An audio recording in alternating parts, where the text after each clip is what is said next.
Parole denied. Again, Pete Rose will stay in maximum security. Today, MLB Commissioner Rob Manfred said that baseball would not lift his lifetime ban for gambling and the choking of the integrity of the game. Rose agreed to it in 1989 after managing and betting on his Cincinnati Reds. There's evidence he did it as a player too, but never against his own team.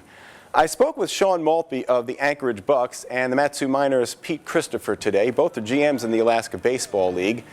Neither tell their college players about gambling. They know not to be involved in it when they arrive for summer ball. The Miners players, in fact, sign a code of conduct, but there's nothing in it about gambling. Too much on the line for them. Diamond High School basketball coach Brad Lowers tells me that he dissuades his guys from playing poker, even with toothpicks as collateral.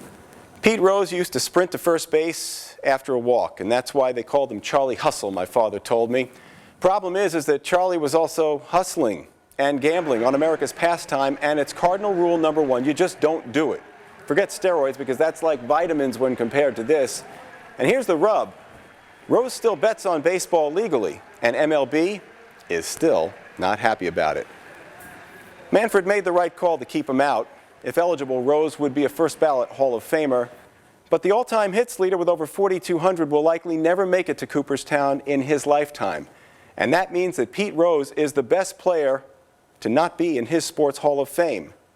And that's a sure bet.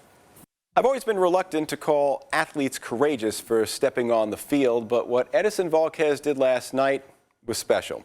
The Kansas City Royals starting pitcher took the mound to face the Mets just 24 hours after rejoining his team in New York from the Dominican Republic. There he attended his father's funeral. On Tuesday, Daniel Volquez died from heart failure at 63. And only hours before, Edinson pitched Game 1 not knowing. His wife told him afterward. But now here he was in Game 5 last night trying to clinch a World Series, inscribing Daniel's initials into the mound at Citi Field. He gave up a leadoff home run in all, 2 runs through 6 tough innings.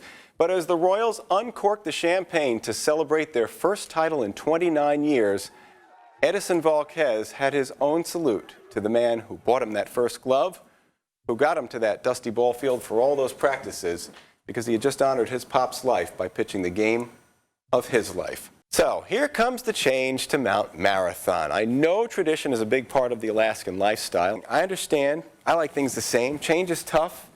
But Mount Marathon finds itself in between, because it's an event, but it's also a sport, one which is growing internationally and exponentially. Last year, a Spaniard and a Swede won it. So look at it this way. Big business sports have changed. Baseball has added a wild card. Hockey employs the shootout. Mount Marathon can switch the times. It will still be Mount Marathon.